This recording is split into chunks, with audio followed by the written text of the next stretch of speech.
অনেক কিছু আছে আমি শুট করতে পারি, অনেক কিছু আছে আমি শুট করতে পারি না। চেহারা দেখে বলবে মা বলছেন আমার চেহারা দেখে ভাজি ওরে বাবা রে বাবা ওরে একটু করবি দেখো গাইস হাত পড়ে গেছে। আমি মাত্র খারাপ খবর, যদিও শুধু টিভি না ইউটিউবে ঢুকলে ফেসবুকে ঢুকলে শুধু খারাপ খবরই দেখা যায়, ভালো কোনো খবরই নেই। আর মন টন খারাপ হয়ে যায়, দেশের অবস্থা তো এমনিতে খুবই খারাপ।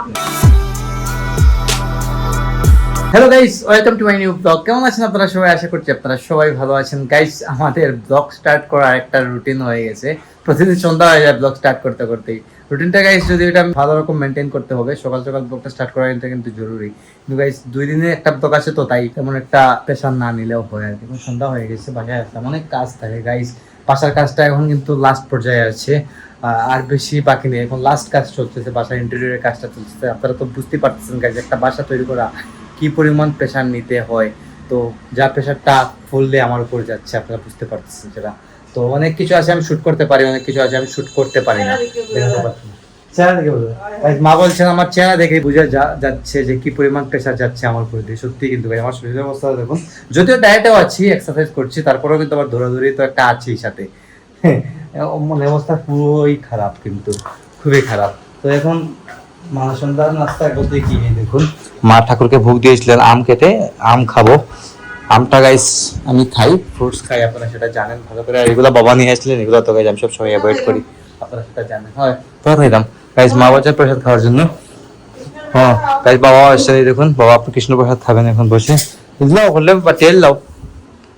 হ্যাঁ গাইস মা এখন সবাইকে দিবেন, তারপরে আর বেঁচে দাও আপনি খাইলে একটা চামচ দাও তুমি আমার খাইয়ে দেবেন, একটা চামচ দিয়ে এমনিতেই খেয়ে নেবো, ছোট ছোট টুকরা আছে, কোনো সমস্যা নেই।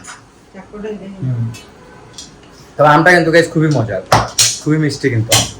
তো এই মিষ্টিটা কিন্তু গাইস খাওয়াই যায়, ডায়েটের মধ্যে এই মিষ্টিটা কোনো সমস্যা করবে না।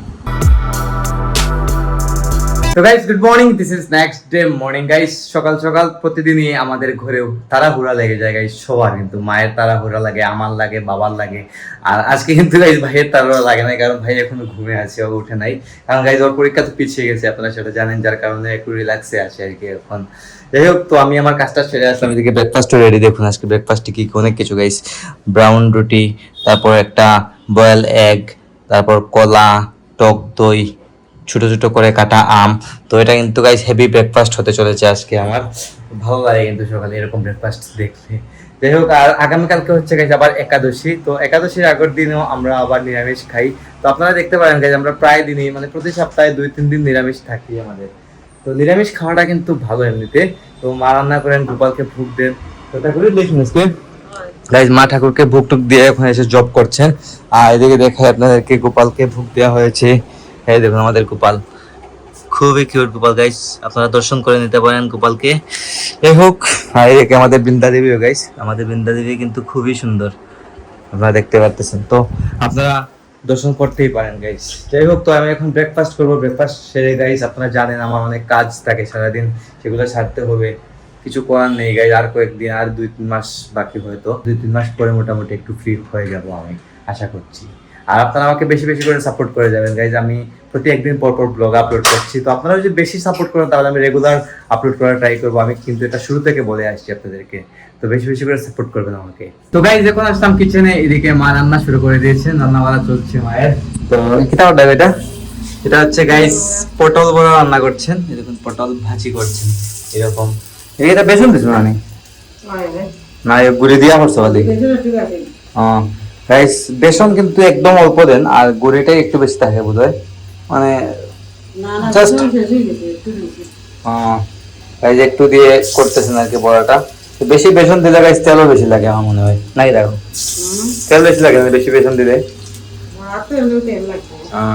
গাইস ভাজি গুলা খাওয়া কিন্তু তেমন একটা ভালো না, তারপরে কিন্তু আমরা সানফ্লাওয়ার অয়েল দিয়ে খাই, মানে মা সানফ্লাওয়ার অয়েল দিয়ে রান্না করেন আর কি। কতটুকু তেল গাইছে এক একটা বড়ার মধ্যে ঢুকে, বুঝতে পারতেছেন। তেল খাওয়া কিন্তু গাইস এমনিতেই আনহেলদি। আর কি কি রান্না হচ্ছে দেখুন, এটা হচ্ছে করলা আলু এগুলা কেটে রেখেছেন, তো নিরামিষ রান্না হবে বুঝতে পারতেছি। আর এই দেখুন লাউ ভাজি, ওরে বাবা রে বাবা ওরে একটু করবি দেখো গাইস হাত পড়ে গেছে। আমি মাত্র এরকম ধরছিলাম, হাতটা পুড়ে যাওয়ার মতো অবস্থা হয়ে গেছিল। দেখুন লাউ ভাজি করেছেন, ডালও হয়ে গেছে মোটামুটি। আর কি কি করবেন অবশ্যই আপনাদের সাথে লাঞ্চের সময় দেখে দেবেন। আগে জানাইনি গাইস, লাঞ্চের সময় দেখানোর কিছুই নেই, এইগুলোই রান্না হবে হয়েছে আজকে 2-3টা আইটেম। হ্যাঁ গাইস, সিম্পল খাবারই ভালো, এটা আমি সব সময় বলি গাইস, মার্কেট সিম্পল খাবারটাই বেস্ট খাওয়ার জন্য। আর এই যে গরম পড়েছে, গরমের মধ্যে শক্ত খাবার খাওয়াটা উচিত না আসলে। যাই হোক, আর এদিকে দেখুন সবকিছু অন্ধকার, বাসায় মা শুধু রান্না করছেন, চাকর এদিকে পড়ছে, চাকর এই ঘুমায় এই পরে ও পড়তে আছে, ডিস্টার্ব করা যাবে না। আর উঠছে ও ঘুমাবে উঠে জানি গাইজ, ওর কোনো হিসাব নেই গাইজ, কোন সময় ঘুমিয়ে যায়, কোন সময় আবার পড়তে বসে, সারা দিন এরকমই যায়, রাতও এরকম যায় গাইজ। আর গাইস এদিকে টিভিতে নিউজ চলে আমাদের বাসায় কন্টিনিউয়াসলি গাইস, টিভিটা খুললে খারাপ খবর, যদিও শুধু টিভি না, ইউটিউবে ঢুকলে ফেসবুকে ঢুকলে শুধু খারাপ খবরই দেখা যায়, ভালো কোনো খবরই নেই গাইস, আর মন টন খারাপ হয়ে যায়, দেশের অবস্থা তো এমনিতেই খুবই খারাপ, জানেন তো। নিউজ চলছে এরকমই ছাড়া থাকে প্রায় সময়, শুধু আমি যে সময় ব্লগ করি এই সময় শুধু বন্ধ করি আর কি আমি। আর এদিকে স্বপ্নের কল করেছি, যখন স্বপ্নের ভিডিও কল দিতে পারে নাই, তাই অডিও কল দিয়ে কথা বলছে মায়ের সাথে। মা কথা বলছেন আর কি। এদিকে মা লাঞ্চ রেডি করেছেন, রান্না বান্না তো গাইস শেষ হয়ে গেছে, এদিকে সবকিছু একদম সাজিয়ে নিয়েছেন। স্টিলের থালে খাওয়া হয় গাইস, আমাদের যেদিন একাদশী থাকে বা যেদিন নিরামিষ হয় সেদিনই স্টিলের থাল ব্যবহৃত হয়। তো স্টিলের থালগুলোতে কোনো মাছ মাংস ইউজ হয় না আমাদের, নানিগনি সেগুলো হচ্ছে গাইস নিরামিষ। তারা আইটেম গুলা দেখুন, সবকিছু কিন্তু আজকে ভাজি, পটল ভাজি, করলা ভাজি, তারপর হচ্ছে লাউ ভাজি আর ডাল, শুধু ভাজি আর ভাজি গাইস আজকে রান্না হয়েছে। যাই খুব সুন্দর করে মা রেডি করে নিয়েছে আর কি, এখন খাওয়া দাওয়া করবো। এই দেখুন গাইস, নিউজ দেখুন, মানে ভালো কোনো নিউজই নাই গাইস টিভিতে, আপনারা সেটা বুঝতেই পারতেছেন। তো গাইস লাঞ্চ কমপ্লিট করে একটু সময় ঘুমিয়ে পড়েছিলাম, বিছানাটা শুতেই গাইস ঘুম চলে এসেছিল, কারণ খুব বেশি টায়ার্ড থাকি তো, তাই এখন এডিটিংটা করবো, ভিডিও এডিটিং শুরু করে দেবো সকাল 9টা টাইমলি। ব্লগ আসছে, আজকের ব্লগটা আমি এখানে এন্ড করে দিচ্ছি। আপনারা আমাকে ফলো করতে চাইলে আমার ফেসবুক ইনস্টাগ্রামে ফলো করতে পারেন, আমার ফেসবুক ইনস্টাগ্রাম লিংক নিচে ডেসক্রিপশনে পেয়ে যাবেন। এন্ড আই হোপ আজকে ভিডিওটি আপনাদের ভালো লেগেছে। ভিডিওটি ভালো লাগলে অবশ্যই লাইক করবেন, কমেন্ট করবেন, শেয়ার করবেন, এবং চ্যানেলে নতুন হয়ে থাকলে সাবস্ক্রাইব করে আমাকে সাপোর্ট করবেন। দেখা হচ্ছে নেক্সট ভিডিওতে, ততক্ষণ ভালো থাকুন, সুস্থ থাকুন। Thank you so much for watching.